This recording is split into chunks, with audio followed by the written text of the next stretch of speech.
Hello everyone, and welcome back to some more Football Manager 2022, and we are still playing with Wilstermann in this South American journey of ours. I mean, this is the 4th season with them, if I'm not mistaken, actually. So that's quite interesting. We are still hunting that promotion spot, but before we get into the new season, we got to round up this, again, very long pre-season as it is every single year. And we need to go over all the players, the new players, and also some of the old players, and the tactics, and a few other things as well. So if you don't like that sort of thing, you can get into, you can just jump over this episode because there is no games. It's just going to be about the players, tactics, and a few other things. So yeah, jump over this episode if you don't like that. If you do like it, well, then stick around. Things are a little bit different this season, and the first thing I want to mention here is that we are in a new group. We are not in the Segunda Division Group A, we are in the B group. We have been moved over, so we got quite a few new teams to play this time around. Actually, all of them almost. We still have a Universitario to deal with, but that is not the normal Universitario. The other guys that we played so many times was called Universitari di Sucre, and these are called Di Vinto. So that's the guys that got. I think they actually was relegated. These guys.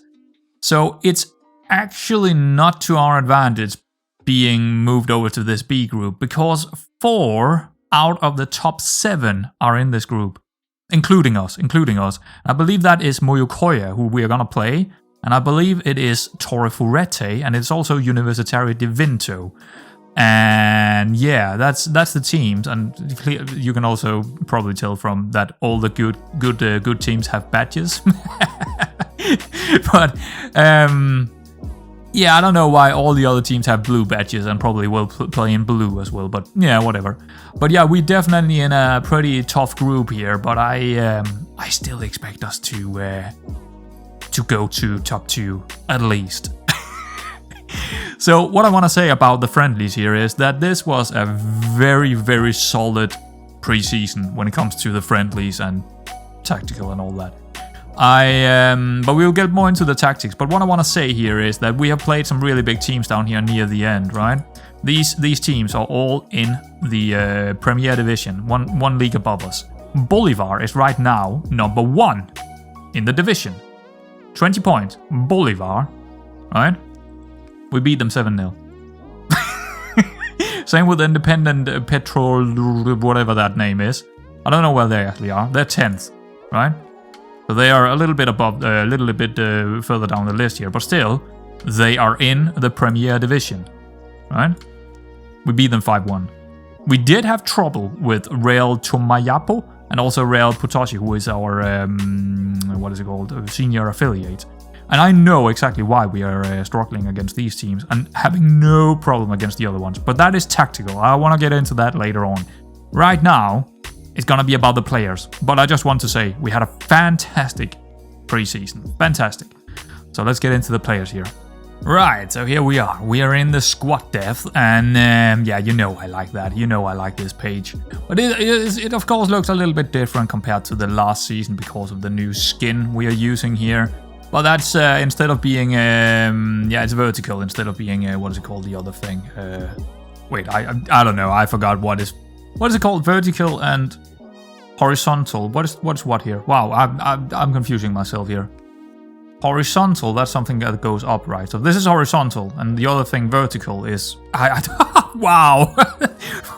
Oh wow, that's really bad that I can't really figure that out right now. Anyway, yeah.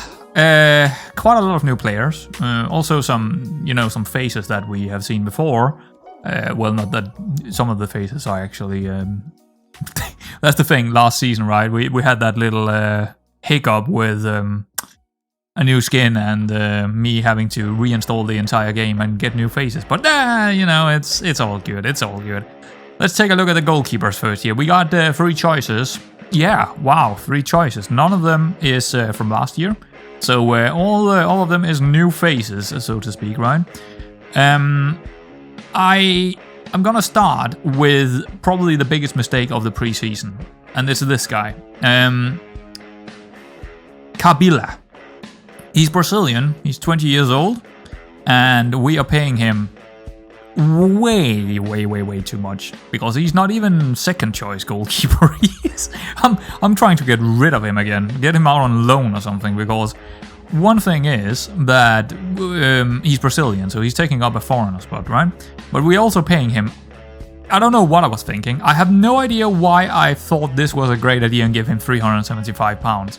No clue. He's on a long contract as well, so it's not great. I mean, he's not a bad goalkeeper, but but he's not my first choice, not even my second choice. It's not great. So let's take a look at the other two that we have here, because they are number 1 and 2. Actually, no, they are number 1 and number 1, because they are likely gonna rotate every single game. So yeah, make of that what you will, but it could happen that one of them is gonna take the spot. But right now I can't really choose, and that goes for most of the squad. I don't think we're gonna have an A team and a B team. No, I think we're gonna more so have a what would you call it? X and Y team, because I wouldn't really differentiate between them. I want strength in both situations. But anyway, we'll get into that when we get to the tactics anyway. So let's take a look at Farrell here. Fairly decent goalkeeper. He's definitely pretty decent in the air. He got the aerial reach. He got the handling. His one-on-ones is not bad. His acceleration is not bad. You can even do a sweeper keeper job. So and which you will do as a sweeper keeper on support here. The first touch is the only thing that is letting him down, of course, but it's not very often where we're getting pressed where he's gonna, do something stupid. I haven't seen him do anything stupid yet. So so far so good, right? 189 tall, pretty damn good. Let's take a look at the other guy. Very decent goalkeeper as well. He is also pretty damn good in the air, right? 14 aerial reach, 190 centimeters. Also fairly fast, even a better sweeper keeper than the last dude, because he got a little bit better first touch. Composure is not great, which is probably his biggest flaws, but other than that, he's pretty much, if we compare them, I haven't actually compared them. Let's compare them here and see. They're pretty much the same player, right? They're not far from each other. So shot stopping, yeah, he seems to be a little bit. We need to rename him. Because I can't say his name. I don't know why I haven't thought about that before now. Let's set his nickname to just Carlos. It's gonna be Carlos. There we go. Whoops, I wanted to go back to the comparison here with Farrell. That's way easier to say. So what Farrell got over him is speed, but physically and shot stopping a little bit better for Carlos. But I mean, both of them are really good goalkeepers. Yeah, they're likely gonna be rotating with each other. 160 wages, 140 wages, not too bad either. Both of them Bolivian, so they're not gonna take up any slots, but they're not gonna fill in that under 20 slot either. So that's a little bit annoying, and that's why I actually brought in the other guy to begin with, because of that under 20 slot. But he's likely not gonna be playing this season. I hope I can get him out on loan, but it might be pretty hard with those wages. But yeah, that's the goalkeepers. All right, so the wingbacks. Let's get over them. We have the 3 musketeers from last season. Oh yes, we have Vaca, Cruz, and Fernandez still around. And we are playing with wingbacks, but sometimes, maybe, it's a big maybe right now, we might play with a fullback, or wingback actually on defense or something like that. So this guy Bueso could play over here, but he's also a right wingback. But he could play here, and same with Candia. But I'm just gonna look at these guys right now. We know Vaca already, right? He's a fairly good defensive-minded wingback, but I'm likely gonna play him on complete wingback this year as well. Yeah, he's been fairly good this far. In why can I not see my form here? Oh, I can. I just can't see 10 games. Maybe I could. Maybe there is a way to see 10 games. Probably not. Maybe here. Player stats? No. Playing time? No. Spot? Nah, that's not it. Scout recommendation? No. What were we on? Oh, we were on this. I am actually not using this too often, to be honest. I probably should. We can see he's injury prone. And he is. He is definitely injury prone. Good thing we have 3 wingbacks, right? But one of the other guys are also... Yeah, he might not be directly injury prone, but he's definitely having injuries. But yeah, it's okay having... also, he fills out that spot with the 19-year-olds. So I'm okay with him. 170 wages. Not too bad. We know him from last year, and he actually did... How well did he do last year? I kind of forgot. Yeah, just under 7. Yeah, 19 games. Hopefully he will do a little bit better this season. He hasn't really. Non-competitive, he played 3 games so far, 6 from the substitute bench. 6.94. He's probably the 3rd choice, to be honest. He is probably the 3rd choice. Cruz, well, same deal with him as last season. He's been playing 8 games so far, 4 from the sub. 6.92. Now here's the thing, with the way we are playing now, the wingbacks, or completed wingbacks, are not getting the highest amount of ratings. Again, they're doing it perfectly fine. They're doing exactly what I want them to do, and they're doing it to a pretty high standard. For some reason, the average ratings are just not showing it. But, I don't know why that is, because they're doing exactly what I want them to do. So, whatever. But yeah, he's probably also a little bit injury prone. Cruz here, he's been injured a couple of times. I think also he has a major one and a moderate one in the past few months here. So no, that's actually last year. Hopefully he won't pick up another one. It was only for 4 weeks, but still, he will get plenty of playtime, that's for sure. And he's gonna be rotating quite a lot with Fernandez. And we also know him from last season. He's been doing actually rather good in the friendlies. 7.32, finding 6 assists and 3 goals. That's insane. Yes, it's friendlies, but we have been playing some pretty good teams. We haven't played any weak teams. We haven't played any weak teams at all. All of them is either in our league or is above us. So getting these kind of numbers in these games are not bad. Definitely not bad. But yeah, let's compare the two actually real quick. It's gonna be this episode is gonna be more in depth with the players than probably the last couple of pre-seasons. Just because I want to, honestly, just because I want to. Where is Vaca Cruz? Let's compare him to Cruz. Yeah, I think Cruz is the better player. Absolutely, he is. Yeah. But if we then compare Fernandez with Vaca. There he is. Okay, yeah. So it's actually I would actually say that Vaca is actually closer to being the second best, because Fernandez is not that much better in terms of technical attacking and speed compared to Vaca, and Vaca just have that defending and mental abilities on him that is really helping him out from time to time. So I think Fernandez might be the 3rd choice, but again, I think all of them will get enough playtime. I'm not too worried about any of those guys. So that's the wingback on the left-hand side. Now to the wingbacks on the right-hand side, because this time around, we will play with a wingback, or well, complete wingback, up here. Not a fullback, a complete wingback as well. Candia is still around, he is still here, and he is... I don't know if he's 1st choice. Again, there is no really 1st and 2nd choice. There might be a 3rd choice, but he's good. He's good. He hasn't played too well in the friendlies, but you know what? It's we'll see how he does in the real games. But I'm not too worried about it. To be honest. But yeah, he's back again on 250 wages, so he's quite expensive. Also, the foreigner spot here with being Argentine. Argentine. What is the correct thing to say? Argentine or Argentinian? I'm not sure actually. I'm actually not sure. Correct me, because I don't actually know. Maybe you can say both things? I don't think so. It's probably one or the other, but I'm not sure which one it is.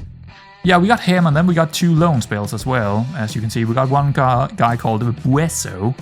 And is he Bolivian?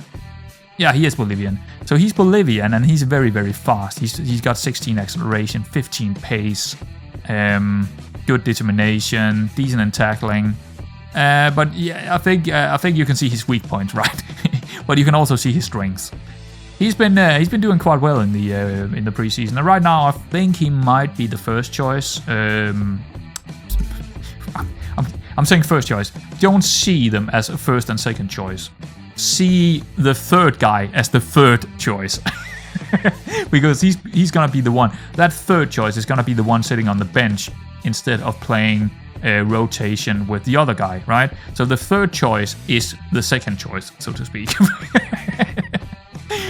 So yeah, he's 20 years old, so he's actually one of the guys under 20 that we can play, that we need to play sometimes. And as you can see, he's been doing quite well in the game, so he might get a start. He might get a start from the get-go in the season, but at least in the second game, so to speak, right? But yeah, great to have him. Great to have him. I think he's gonna do well for us. What is his biggest weakness? Probably just overall his technicals. Also, composure is not really great, but just overall his technicals are not great. But he do have the speed to beat the players, that's for sure. Last one is Arnes, and he's also been doing. Yeah, you know, he's probably again he's probably done better than the other guy actually. What is he called? Candia. Candia is probably the one doing the worst in the friendlies.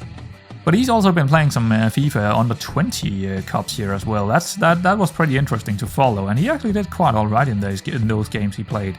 But that was interesting to see him for the Bolivian team. So there's definitely someone that our national team believes in, which is great to see.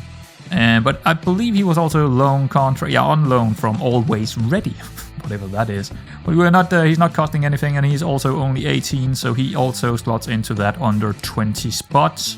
So that's quite good. And I think both wingbacks, I mean, this guy is more well-rounded than the other guy. If we compare them here, Bueso and him, more well-rounded, right? Where Bueso have a lot of speed and also some decent technicals. This guy is just a little bit more well-rounded. How is Bueso having better? Really? Oh, he do have some dribbling actually. So, okay. I was completely mistaken about Bueso. He actually got some decent. I must have mistaken him when I was looking at him in the first time. Now his technicals are actually rather decent with 9 technique. It's because of the color scheme. I need to get used to that. Yeah, it's half decent. But where is... Okay, he's better... okay, so Arnes here is actually better at defensive speaking. Okay, defensive-minded. But also very much so in the mentals here. Way better in the mentals. Leadership 16, teamwork 12, vision 9. Not bad. What is his passing range here? 6 and 9. Okay, so he's not really good on the ball on this. But yeah, they have both of them will absolutely do fine this season. I'm happy about those two guys coming in, helping out Candia. So we got fairly good wingbacks on other sides. So yeah, I'm pretty happy with that actually. Right, so central defenders here. I already pulled them up, and we got 5 choices. Not a whole lot. Hopefully it's gonna be enough. But they're definitely upgraded from last season, I would say. Especially one of the guys. Actually, 2 of the guys, I would say. I'm really loving them. So we know Sotomayor from last season. That big, tall lad, not very fast. But I gave him a new contract because he was overall pretty decent. But he definitely needs someone that is quicker than him in there when he's playing. We also got Claros as well. We also have him last season. He's back on loan again. And he will likely play more as... He will probably not play as much as a central defender this season. So, but sometimes he could slot in. Sometimes he can slot in, especially if we get injuries and stuff. He can definitely slot in down there. But let's take a look at the new boys here. This guy is one of the biggest signings of the preseason. Definitely a good player, right? And he's even really good on the ball. He's pretty good in the air. He's not very tall, but he's just well-rounded all the way around. Good physicals, decent mentals, pretty good technicals. He's gonna be good, as you can already see here. 7.16, passing percentage of 97. He's been fantastic. He's been absolutely fantastic in the preseason, like I hoped he would. He is taking one of the foreign spots, but who cares? 375 wages. Who cares? Long contracted. Yes, please. I don't like to lose this guy. He's very, very good. What is his weakness? Probably the positioning. I've seen him out of position one time where I thought, Ooh, okay, well that's not too good, but at least he got some acceleration and pace to make up for it. But his positioning, I would say, is likely his weakness here. Otherwise, I don't really see a weakness to him. I've even seen him do some decent crossing as well. Knocks ball past opponents. It's not really important to do that as a central defender, but whatever. Stays back at all times. That's actually, not too bad to have on him. So I'm very, very happy about him. One of the biggest signings, of course. Next one is Terrazas, one of the other guys that I'm very happy about getting in. He's also been pretty much spot on as the other guy, 7.16 in the average ratings. He has an even 97% passing as well. Pretty good in the air. He is 184, jumping reach of 14, heading of 7. It's not the best in the world, but it's doable because he also got some decent marking and tackling. He's just a pretty good, no-nonsense central defender. I'm playing him as a central defender, but and he's not so slow that and I wouldn't say he's my second choice or second best, because I still think Sotomayor is just a tiny bit better than him. Even with Sotomayor having so slow abilities or so slow, I still think Sotomayor is just a tiny bit better than him.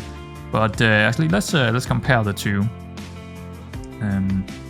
But this guy can also play on the left-hand side, so that's very important. Strong left foot, and that's one of the reasons why I got him in. But I'm very happy about his performances. Where is Sotomayor? I can't find him. Maybe he's not in here. I don't see him. For some reason, he's not here, is he? Oh, there he is. Jose Sotomayor. Let's go over to the overview here. Aerially, yeah, he's not that much better, actually, Sotomayor in the air. Defending a little bit better, but yeah, of course he has the physicals and the speed, and a little bit better on the techniques, a little bit better mentals, but they are not far from each other, I would say, not too far from each other. So that's a pretty good signing as well. Of course, on a loan deal. I don't think we're actually giving any for. Nope, he's not getting anything to play for us. So that's pretty good. Another loan deal is Choke, and he's probably. I don't know, he could develop into one of the better ones, but again, he's also shown really, really strong. It's just nice to have that many pretty solid options, right? And also he has the pace and the acceleration that we were looking for. Now he's right-footed, the central defender, so he's definitely playing on the right-hand side, and I could see him go in there instead of Sotomayor. I could, just because he got the pace and he still is half decent in the air. 184, 10 jumping, 12 heading. He's just solid. He's just, again, a pretty no-nonsense kind of player that we kind of need in the... Well, he doesn't have the passing and all that, but we do have another player that can do that, right? We do have two players who can actually do that. We got Minor, we just looked at him, and then Claros, who sometimes will also go down there and join them in the central defense. But more often than that, he's going to play further up. But that's our central defenders. I'm pretty happy with that. And I believe we also have someone in the under-20s we can probably bring up if we really need it. I don't remember who it was. Saucedo. Yeah, Saucedo. He's not the greatest player in the world, but if we're really having a lot of struggling with injuries, we could bring him up. We also got Alvarez. I don't really want him up here, but... I mean, he is down here, so we got a couple of options in terms of that, and I think they are registered for the first team, so it's all good. It's all good. We should be fine in the central defense anyway. So there we go.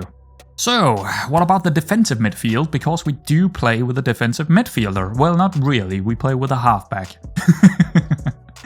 So we got 4 of them. We got the Rodriguez from last season. Now, he's not really a halfback, but he's gonna play as a halfback anyway. And you know what, except from his strength, which actually have gone up 1, and also his jumping reads and aggression. He's not a very good halfback in those terms, but if we look at his average rating, and this is not deep line playmaker role. No. That is halfback. That is 9 games with 3 subs, 7.9, 7.09. That's halfback. That's a halfback. So he's doing fairly okay in that role.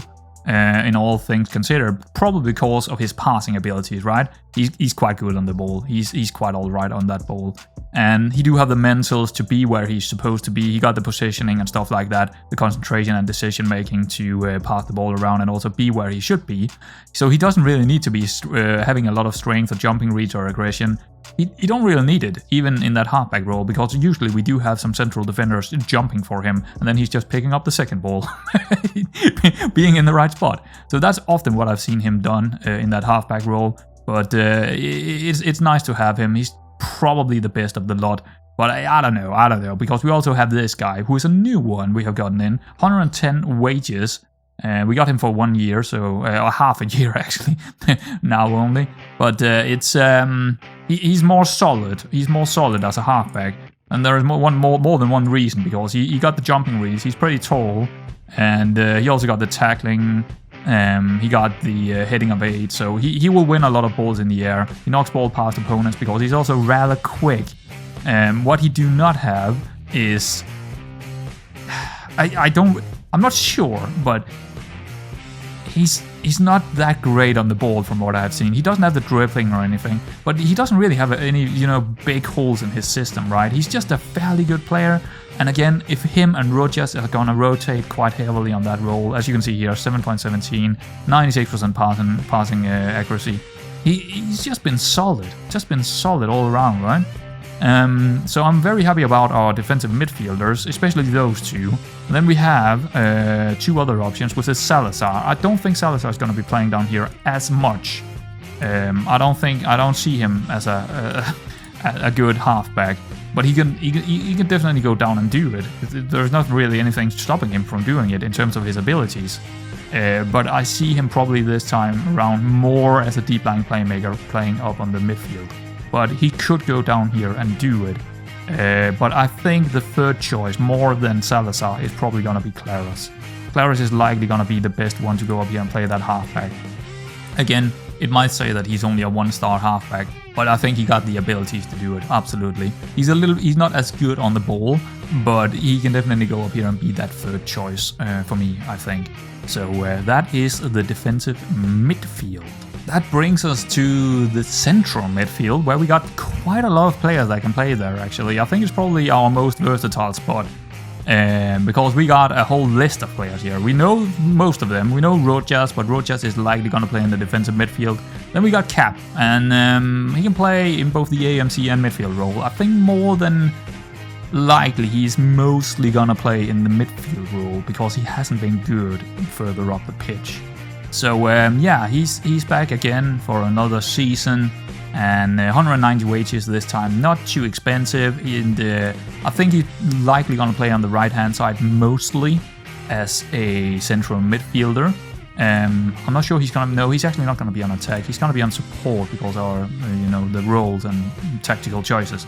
But I think in that role he's done fairly well. I don't know if, because I think if we can go into report and form, I think it is, we can see what he did here. You can see he sometimes has played as a shadow striker, and the question is, how well did he do in that shadow striker role? Quite fairly well. So I think he's gonna be sometimes playing as a central midfielder and sometimes as a shadow striker further up the pitch. So it's gonna be sometimes here and there he's gonna play that central midfielder role, which is fine because we do have other players that can play down here. We got Padilla, who is also the defensive midfielder, so Rodriguez and him are likely not gonna be playing up here too much. That brings us to, of course, Salazar. We already looked at him. He's probably gonna be playing on the left-hand side as a deep line playmaker, also on support. Then we got Padilla. Padilla is probably gonna play on the right-hand side, but he can also play on the left-hand side. But more than I mean, I don't know. It depends on how all things are and who are getting injured and all that. But I think he's gonna be playing on the right-hand side as the central midfielder support. But he can definitely go over and play a support deep line playmaker support role as well. He got the passing and stuff to do it. He just doesn't have the best vision in the world, but not a bad player at all. He also got a reasonable left foot. But yeah, he's here for another season. He was here last season as well. 150 wages, not too bad. I would say overall, I'm actually fairly happy with our wages. I think we are around 5,000. Yeah, around 5,000. So they haven't really gone up, and I have improved the squad, I believe. So I can't really complain too much about that. Who else do we have? We got Chambi. We got him last season. I thought I bought him last season or brought him in to play that last season, but we couldn't register him. So yeah. This guy is going to play on the right-hand side. I'm seeing him more as a third option, but he will probably get some playtime. But I don't see him as the best of the lot, right? But he's all right. He's all right. But he doesn't have that off-the-ball 4, concentration 4. Not the greatest. Not very strong either. He got some pace and acceleration to him, but that's not very important in that role, so it doesn't really sit well with me. He do have some decent first toss pass and technique and work rate, which is great. But he's, just that squad player, right? He's a squad player. I would call him a squad player. Who else do we have in the midfield? Well, we got quite a few. We got one more here, Ruiz. Probably gonna play more on the left-hand side as a deep-lying playmaker. He got some decent abilities for that, and he's also a fairly left-footed, or reasonable left-footed, that is. But he's also more the type of a squad player. But again, these guys needs to rotate, and they might be more influential than you think they are. He's also done fairly well in the average rating, only 90% passing rate. That's a little bit less than I would like to see. Also fairly quick. Again, not something that I really needed. I thought I needed it, but we have changed our tactics slightly from what I thought I started out with. So I thought I needed something that was a little bit more physical than we ended out with in the tactical choices. We don't really need them to be that physical, but it's nice they have that. More importantly, they can move the ball around. All of them is very similar in terms of what they can do. Does this guy have any weaknesses?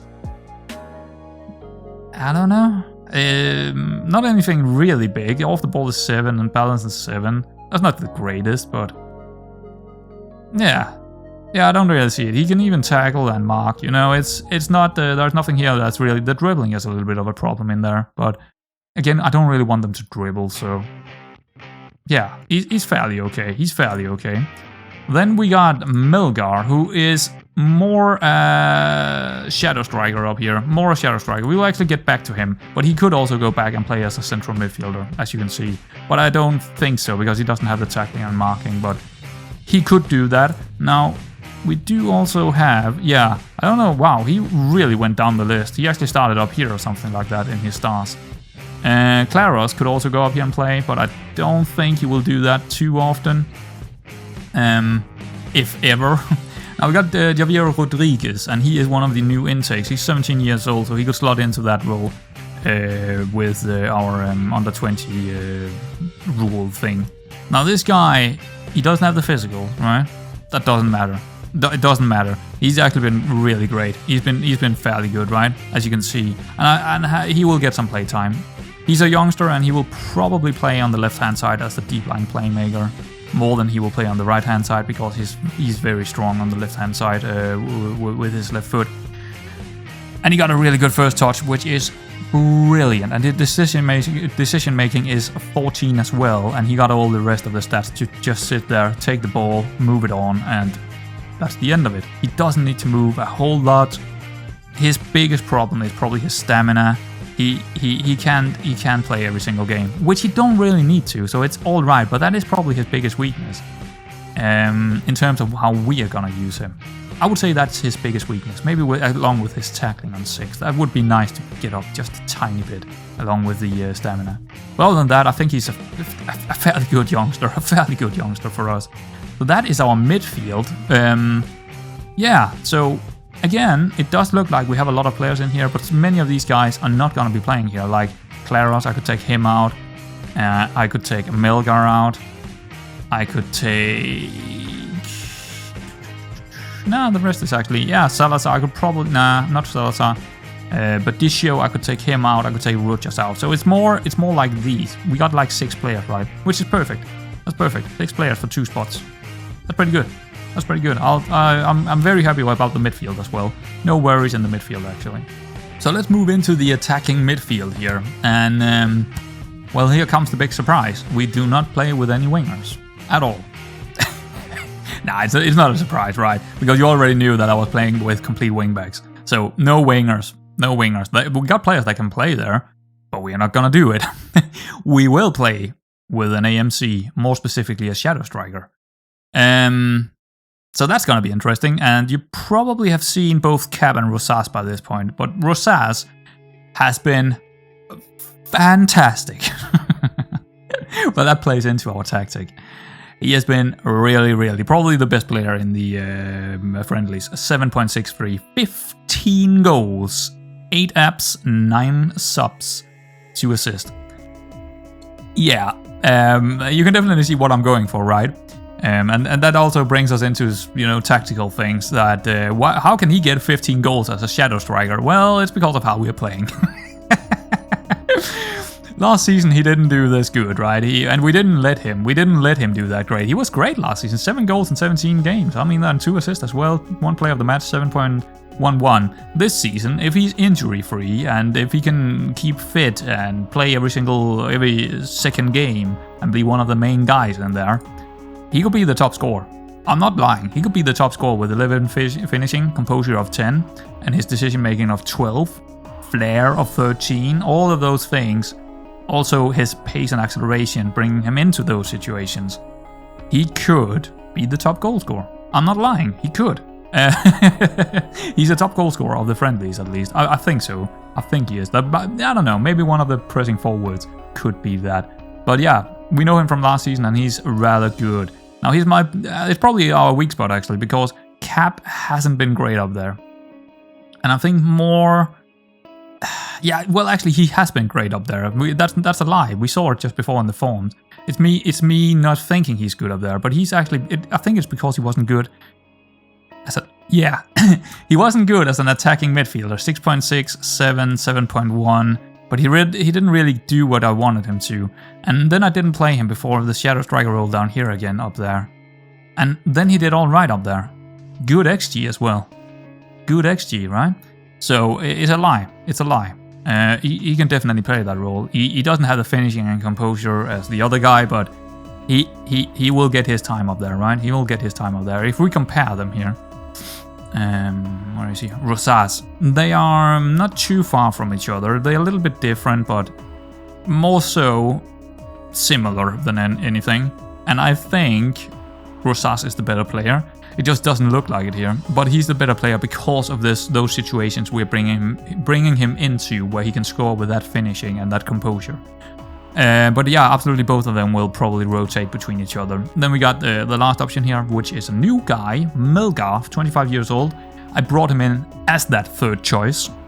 I would say he's more an advanced playmaker than he is a shadow striker, but I'm likely going to play him as a shadow striker because he do have the physicals to get in there, and he do have the off the ball as well. So yeah, I think he will get into those situations as well. How many goals did he score? 2. It's not too bad. 6.87 from 8 games.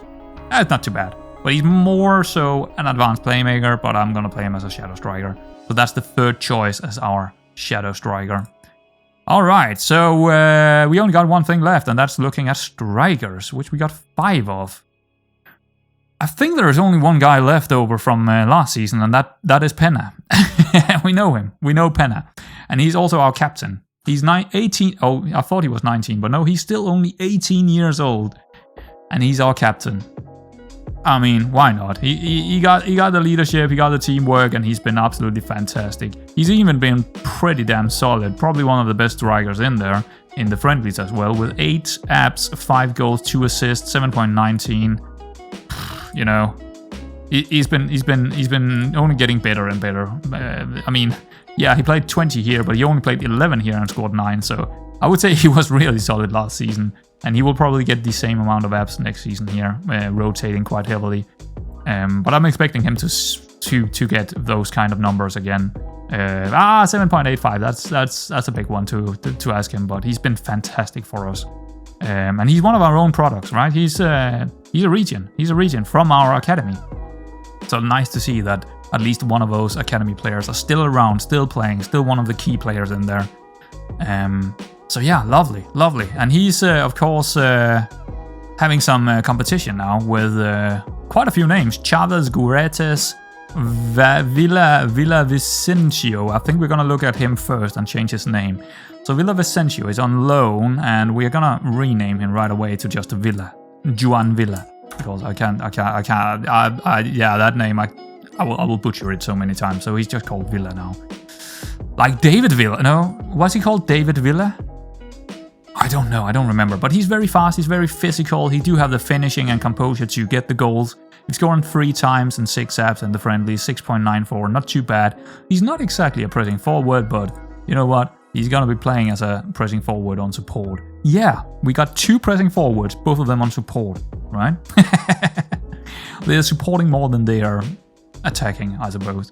But yeah, not really a pressing forward, but I'm gonna play him as that. More important, he got the physicals to do it. Except from the strength, of course. But other than that, I don't really need him to, you know, win the tackles and win the duels and all that. I just need him to press on people really fast, and that he can definitely do. So yeah, pretty solid player there. Let's take a look at the other ones. We got Chavez, who has been absolutely fantastic. 7.96, definitely the best of the bunch, even better than Pena, of course, in the friendlies. And he was also a big signing, Argentinian, so he's one of the foreigners. 425 wages, our top wage budget guy. But yeah, he's showing why I got him. I actually bought this guy more. I could actually see his. I knew about him already. Well, I didn't, but I could see his attributes before I was signing him, and I was thinking, oh, those attributes they don't look that great. And then I was looking at someone else, and I was looking at some Moneyball stuff where you're looking at statistics, and this guy just kept popping up everywhere. His statistics was just disgusting good, and I thought, okay, I mean, he got the statistics, he looks fairly good. Why not take him then? And you know what? He's been banging. He's been fantastic. So sometimes the statistics are not lying. I normally don't like players with 1 strength, but here's the thing. Yes, I'm playing with pressing forwards, but yeah, I don't really need them to tackle. I don't need them to tackle. I don't need them to go in there with the aggression and all that and strength. I just need them to pressure the opposition fast enough to make them make a mistake and play it somewhere where they are not supposed to play it. I don't need these guys to win the balls. I don't want them to do that, actually. I want to win the ball when it's played somewhere differently, right? When they are making a really poor pass. And that is what these guys are gonna do for me up there. 2 of them. Often. Through ball that is going right to one of my wingbacks, or a pass into the midfield that is piss poor what my midfielders are picking up. That is what they're gonna do for me. They don't need to get the ball from the opposition. That's not why we got them. But yeah, very good player. And let's take a look at Goalkeepers, who's also been quite good. Again, he's probably better than Pena right here. 9 goals, 6 assists. I thought Pena had done well, right?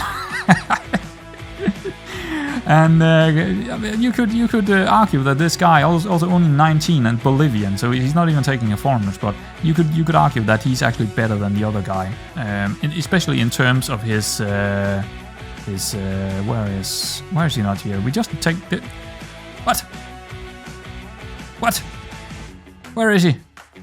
Where is the guy we just looked at? Roberto Paso Diego. Where is he? I don't see him. Milton Pena, pass, Juan Villa. Was it Villa we were looking at? No, it wasn't. But anyway, let's compare him to Villa then. Way better aerially. Wow, so much better, of course. No, I still want to compare him to the other guy. Let's go back here. What was the other guy's name? Chavez. Could we please compare him to Chavez? Because they are probably the 2 main guys. Oh, Diaz Chavez. Oh, there we go. Okay, I'm just an idiot. Very different, actually. Wow, I thought they were more equal, but no. So Chavez got him beaten on the speed and the vision and the technicals. But look at that aerial ability and mental. And also the attacking here. Physical also a little bit better. Interesting. They're very different in what they are doing, but they are both doing great, right? They're both doing really great. So this guy got the jumping reach. He got 184 centimeters as well to jump with. And the 12 heading. So he's way better than the air. And it's nice to have at least one striker who is fairly decent in the air. Because we do a lot of crosses. Most of them are low crosses, but sometimes in many of the games where we have a hard time against the low block kind of 4-4-2 formation, it's very hard to beat these type of teams in behind, and it's hard to get those low crosses in because there are no room in there. And that is where we see a lot of high crosses, and this guy could be the key to get those few goals in those teams, against those teams that we really need. So yeah, just another kind of option, but he's still pretty fast still, and he do have the off the ball as well as stuff like that. He can still do that, you know, pressing forward role that we need him to do, right? It's no worries, but he will still be lethal in the air for us, so that's good. Who else do we have? Well, we got one more to look at, and that is Alvarez. That is the 5th option, and he is probably the 5th option, to be honest. He's not bad. He's not bad. He's also been doing quite well. 3 goals in 4 games from 12 substitutes as well, but he's been doing all right. I mean, he's not a bad player at all, but he's probably that 5th choice. I would probably pay Pena over this guy, right? But yeah, again, his only weakness, as I see it right here, probably a couple of weaknesses, but the biggest weakness is probably his composure. Long shots of 2 is also fairly bad as what we are playing as, what we want him to do. Physicals is not as good as some of the other guys, but I mean, he's gonna be fine if we have injuries and stuff, and when we really need to rotate a lot. This guy's gonna do fine in there. He's already been doing fine. 3 goals from 4 starting appearances. That's okay. That's okay. That's fine. That's fine. So there we go. That's the strikers, and that's the whole team. That's the whole team.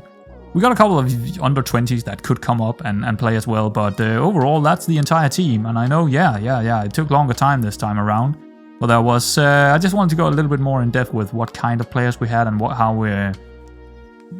how they looked and what they can do and stuff like that, right? So yeah, that is the players. Let's move on into actually who we released. I want to show you who we released. Well, I guess you can guess it from this, but I actually forgot about it last time around. So if we go into transfer history, we can see that Rivers actually went out this season. Oh, the only guy that went out inside our I think it changed. I think this page here changed actually the 1st of July or June. I don't know exactly, but let's go back in time and take a look here. So Rodriguez did he do that last season? Or I don't remember, but he's definitely gone. Casido, Hurtado, yeah, that's last season. So Vaca is one of our youngsters that left. He was on loan last season. Cini, of course, is gone. He was on loan. We already sold him from the get-go of last season for 30k to Bolivar. Saavedra, also a youngster. Terrazas, one of the youngsters who we played in one of the first seasons. He was just never good enough anymore. Nowhere close to what we... He was one of the best players in the first season, I believe. Maybe the second season, I don't remember, but he was fairly good at some stage. Not anymore so much. Jose Vaca, he has gone, one of the youngsters as well, and Fabio is not with us anymore. And I believe we can also look at released players. So Victor Martinez, oh, he's a loan manager now. That's interesting. Arinba is no longer here. James is no longer. I needed kind of. I don't think James was good enough for having a foreigner spot, right? So I decided to release him. Enrique also left us. Again, same deal. I don't think he was good enough compared to him having a foreigner spot. Bello, he wanted too much in wages. Urana, he did okay. He did fine again last season. I just thought that I could get something better, and I kind of did. So yeah, it made sense to release him. Ricardo Alvarez, yeah, he was not really good anymore. He was never really good. Flores, I thought I could get better goalkeepers, and I absolutely did. Amachi, I mean, he was never good. He was never really good. And who else? I didn't. Okay, that's the end of them. So that's the released players as well. So there we go. All right, I think it's time to get into the tactics. Right, so here is the tactic. It is I don't know what you would call this, but I'm calling it a high press, because it's high press. High press 2-3-2-1-2, because that is what it looked like here, but inside the match engine, it's fairly different, right? It doesn't look like this at all. It's more like a 2-1-5-2. And that's more how it looked like inside the match engine, actually, but whatever. This is how we're setting up. We got 2 tactics, actually, to look at. The first one here is attacking mentality, and as you can see, we got quite a new position. We'll take a look at that afterwards. Well, yeah, attacking mentality, and in possession, we're focusing through the mid, pass into space, fairly wide, work the ball into the box, low crosses, dribble less, be more expressive. So what have changed since last season? I believe last season we're focusing on the down the left and right hand side. Not so much anymore. We are focusing through the mid here, and there is a good reason for that, but we will get into that later on. In transition, I believe the only thing that I have done is also put in the centre back, so we can the goal. I don't care if the goalkeepers distribute to the complete wing backs or the centre backs. Whatever is the reasonable thing to do, he can do it. So that's the only change in there compared to last season. And here we got a small change. We're still using the higher lines and all that. Prevent shorter goalkeeping and offside trap, much higher pressure or trigger press. But we are defending with, we are forcing them outside. We're trying to force them outside because our defenders are fairly good in the air, and many of our goals last season came from through balls or them passing through us inside the mid here. And we do play with an anchor man, so we want to force them on the outside and let them just cross it in. I mean, we will concede from that as well, but that's what we are going for, because I think it makes sense with wingbacks as well. So, or complete wingbacks, that is. So they are going to be forced on the outside. There we go. That is the overall tactic in terms of the team tactics, but that's also playing into how we're set up out here, right? So we still got a sweeper keeper. No specific things on him. Just a standard sweeper keeper on support. We got our central defenders, who is a little bit different this season. We have them on stay wider. They are still trigger press less often, shorter passing, and take fewer risk. So that's them. Both of them the same. So they're gonna stay when we have the ball. They're gonna be staying a little bit wider because we do have a halfback, and that's why they're staying wider, because the halfback will inside the game he will drop deep, right? He will drop down here. And go in between the central defenders and help out with possession when we are really deep. And when we get further up, he will leave them and move into the midfield, just around here or something like that, so he can receive the ball if they are in trouble further up the pitch. So he's like, I really like this role because he's doing what a defensive midfielder is doing, but he's also helping out with possession both here and up here, and he's very solid, defensive-minded. The role is just, I don't know what it is, but it just fits really well with what I want to do.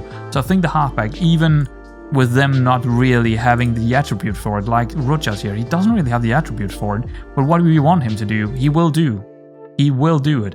So I'm not worried about playing a halfback on someone who doesn't have strength or aggression or anything. It's okay, or jumping reach for that matter.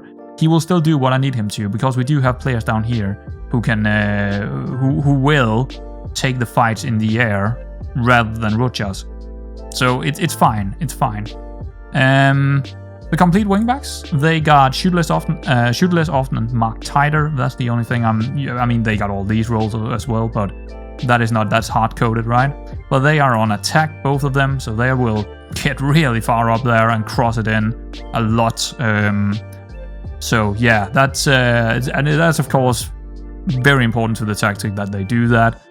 Central midfielders, we got one on support who will just, I don't know, he could also be a carrilero, but I don't really need a carrilero in this system. So he's just he's like that guy that I don't really know what to do with. So I don't really want him to do a Masila role. I don't really want to be a carrilero. I don't really want him to be a box to box. I don't really want him to I just want him to be in there, be a body, move the ball around a bit, and that's what he's there for. Same deal with the deep line playmaker, but the central midfielder here actually got quite I used him for getting further forward, and he also got the mark tighter, tackle harder. He's just a very standard kind of player. Shoot less often. I don't want him to shoot. Don't dribble. Move the ball around with your feet instead. Standard passing directness. So this tactic is a little bit more direct than what we have seen before. We will have more counter attacks because these guys do not pass it shorter. They do have standard passing. Deep line playmaker, same deal pretty much. He will just drop a little bit deeper than the central midfielder. He will not move that far forward compared to the central midfielder, but they are very close to each other anyway in the match engine. That moves us up to the shadow striker, who is gonna be very, very important for this tactic. and the way we are creating spaces for ourselves.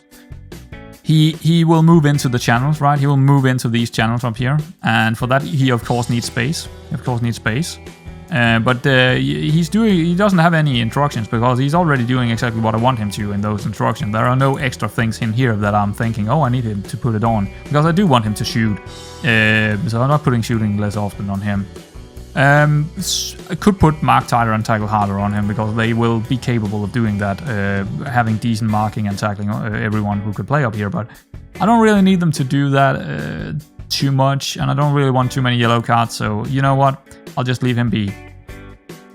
Because we're playing with a shadow striker, not an attacking midfielder, who is very likely to do this all day long, up and down. Use those channels right here. The pressing forwards is also a little bit changed compared to last season. They are staying wider, right? Well, they're very different because we got two of them, but both of them have stay wider on them to, well, either side, and they also have shoot less often and roam from position. So they will roam, and they will often be lower down. When you look at the key pass map, and also these guys will often be further down than the shadow striker. The shadow striker might even be further up than these guys. Sometimes. It depends on who we're playing, of course, but sometimes they will. But more so, I would say you will definitely see that they're drifting wide and roaming a little bit from their position and trying to connect up with the complete wingbacks and the central midfielder and deep line playmaker on either side, right? That's what they are there for. They're connecting the pieces up and creating spaces. They're definitely creating space for this guy, but they're also creating space for the complete wingbacks because they're pulling the central... Well, they're not directly creating space for the complete wingback, but this tactic is creating spaces for the complete wingbacks because there are going to be so many bodies in the central part here. Someone needs to mark this guy, someone needs to mark these guys, and they're pulling apart, right? So the central defenders, or fullbacks, depending on who they're deciding who should mark them, will have to do that. And then all of a sudden a shadow striker is coming in there. What are they going to do with him? Are they going to, again, use another central defender for that? Or are they using a defensive midfielder for that? That will leave space for the central midfielder to just pass the ball around out to the complete wingbacks, who is then going to cross it in with a lot of space out here. If the fullbacks is already pulling in, trying to mark these guys, then the complete wingbacks will have so much space to deal with over here or over here. Right? There will be spaces. There will be spaces to play our ball into. And we also do play with pass into space, and that works into these complete wingbacks, right? So that's kind of the tactic going forward. Going more in transition here, we already talked about it, transition-wise. We will play the ball around a little bit faster, pass more into space to the complete wingbacks or into a pressing forward who is going to run in between their lines, a shadow striker running in between the central strikers, or even a central midfielder running past someone. I've seen that a couple of times, but more so, the pressing forwards are gonna receive the ball really far and then run out, cross it back to one of the complete wingbacks. They're gonna receive it and beat their men, beat their fullbacks and central defenders to the ball, and then cut it back for the complete wingback, and then an easy cross into either the shadow striker or the other pressing forward running into the ball. So that's kind of our setup going forward, and also in transition. When we get the ball, when we lose the ball, we're basically playing the same way as last season. There's not a whole lot of difference to it, except from there are of course gonna be gaps down here. There is gonna, whoops, that's, dang it, dang it, go back to complete wingback, dang it, shoot less often, what was it? I forgot. Take more risk? No, mark tight, right. I don't want them to tackle hard. They get way too many yellows on tackle harder for some reason. Just mark tight instead. But yeah, it's basically the same idea, but it feels like we are a little bit more solid defensive speaking. Even with one less fullback, we feel more... we just feel a little bit more solid defensive speaking as well. There will be goals against us. I guarantee when you play this way, there will be goals against you. Especially against some good teams, but even against some teams that will have a lucky ball over the top where we are not defending it well, where... I mean, all of the goals I've seen so far in the friendlies, it's either from free kicks, corners, or a freak, you know, that freak through ball where one of the defenders are not heading it, or it, you know, he's just not dealing with his man, and yeah, but 29 out of 30 times, these central defenders will win their battles. Or this halfback will win his battle. against the midfielder coming into him, or someone getting in there. We are winning way more these defensive battles than we did last season in the friendlies. So I'm not too worried about having 2 complete wingbacks in there. When we do play someone really good, and we have already done it, especially when we are playing against a 4-4-2. When we are playing against a 4-4-2 and they are just gonna stand down there and wait for us to do something stupid and have those 2 strikers up there against our 2 central defenders, that is our weak spot, and that is where we want to go with this. We want to go back to wingbacks, who is further down on defense, helping out the central defenders against those 2 strikers, right? But it's only going to be a few games this season that's going to happen like that. We can actually see it happening, and right in here, these 2 games, Real Potosí, we can see it. These, Real Potosí and Real Tomayapo, they play a 4-4-2, and they play very solid, structured football, and we struggled against those. We played against some other. Bolivar is probably Bolivar and Independiente Petrolero. They are the same kind of strength as the other dudes here, like Real Potosí and Tomayapo. Same strength, but playing in a completely different way. And we are beating them easily. So it's because of the tactical things that Real Potosí and Real Tomayapo is doing that we need to do something different. And we're never going to be good against a 4-4-2, solid 4-4-2. We're never going to be good against them, but we can at least try to avoid getting too heavily beaten and try to play into them playing a 4-4-2. So yeah, like I say, we're going to play this formation instead, and this is a very different one. It's balanced mentality. It's focusing still down the mid here to create spaces out wide, but we are hitting early crosses instead. When we do get it out wide early on, we're going to hit those early crosses into the pressing forwards and shadow striker. I actually don't think we are playing. No, we are attacking midfielder in this formation. So we're hitting the early crosses more, and we do not go for be more expressive. We're trying to have a more solid tactic here, more counter-attacking football. We're playing higher tempo, right? We're gonna counter them, but we do not counter press, because usually a 4-4-2 against good teams away from home, playing a 4-4-2 solid, I cannot counter them. It doesn't work for some reason, right? So I might as well take it out. Still the same, playing out from the back and stuff. But like I say, we probably won't see this tactic too often. So standard pressing trigger, still going for the wide. Still want them to go wide when they try to counter us, push them out there. But yeah, it's not something you will see very, very often. Usually we will go for this because we are, and I'm gonna say this, we are one of the best teams in Bolivia. I know that we are in the 2nd division, but we are one of the best teams. Not only in our division, we are one of the best teams in all divisions, in both divisions. We are better. We are better than most of these guys up here. Our team, our tactic, how we set up is better than most of these guys. If we were up here, we would definitely go into top 8. I'm sure of it. We would go into top 8.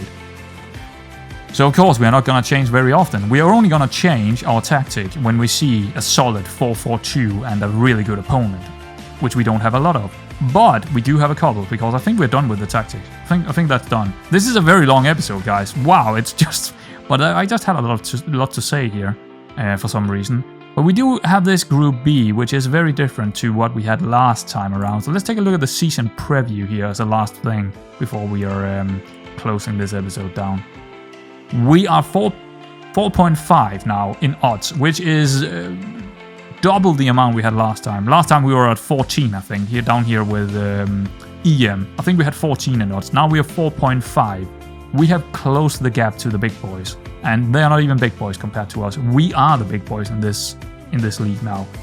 I don't think any of these teams are anywhere near our levels. But when we do meet Universitario di Vinto here, because I believe they might, or Moyokayo, or actually I know how they're playing, but Universitario, I don't know how they're playing, but if they are playing a 4-4-2, solid, counter-attacking, solid football, I think away from home, not at home, but away from home, I think we need to go back to that tactic. I think we do. But I don't really, maybe these guys as well, Tura Furete, because they're also in our group. same deal. If they're gonna play 4-4-2 solid, we need to, you know, think about that when we get to them. But anyway, guys, I think that's about it. We have next episode is gonna be against one of them. It's Moyokoya. We need to check in how they're playing. But we are at home, so likely we're gonna go with the tactic that we looked at before. Also, another thing I want to mention before we go here: this is probably who's gonna play next game, but this is not the best team because we don't play with the best rotation and the second best rotation. We just have 2 rotation options. So we go in here and look at the manage here. I got 2 rotations, and this shouldn't be looked as rotation option 1. Well, actually, it should be looked at as rotation option 1, because if we look at these guys, we got a couple of the best players in here, you could say, right? Rojas, probably the best halfback. Well, actually not, but he's probably the best player for that spot. We have players like Chavez, who's probably the best up front. And we have Carlos, who's probably the best goalkeeper. But then you go into the rotation here. And then all of a sudden we also have probably the best wing back out here. And we probably have the best central defender in there. So it's not like that. I'm gonna rotate it so we don't have a weak team, right? I'm gonna rotate it so we have, and I've even balanced it out with the Minor and Terrazas.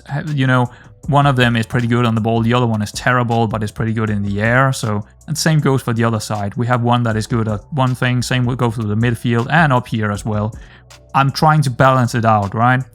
I'm trying to balance it out. So yeah, I think that's about it. I think we are ready for the next season. I need to go back to the other one before I forget it. Rotation 1 here. There we go. That's probably the team that's gonna go out there in the first game. But we can look into that in the next episode. So anyway, guys, I don't think I have a whole lot else here. There's always something you can look into. The dynamics, the data hub, the dynamics look like this. The hierarchy is terrible because we don't really have any leaders. But you can see here the vice captain is Fernandez and Penner is our captain, but they're not getting up there right now. But yeah, it's there is always something you can look at. We're taking the finances is taking a hit, but I don't think we have gotten our money yet from this season. No, I don't think so. So I don't know what's going on with that. We should have gotten some money, but I don't know. The TV, maybe there's no TV. I don't know. But yeah, definitely the money is hurting because of the wages and all that. But it is what it is. I haven't gotten a new coaching badge. They're not allowing it. I guess the National A one. What is it called? Where is it? There. No, we actually got the National B. I should try to get the National A. It should be possible to get that one. Actually, let's try it. I think they said no the last time I tried. Let's make a bold request here. Personal. Start a coaching course. Bang on. Oh, actually we can't see it. I need to move. Oh, we actually got a couple of days. Rejected. Okay. But the other time they also rejected it, and I went in here and just... Oh, they can't afford it. Yeah, so yeah, they are out of money. So that's a no. That's a definitely a no. Oh, hello. Small injury here for Nas. So he might not play in from the get-go. I don't know if he even was. Yeah, he was. But anyway, guys, I'll see you around for, well, a new season and a new group as well. That's going to be interesting, playing a lot of new teams as well, looking at those. And yeah, see you around, folks.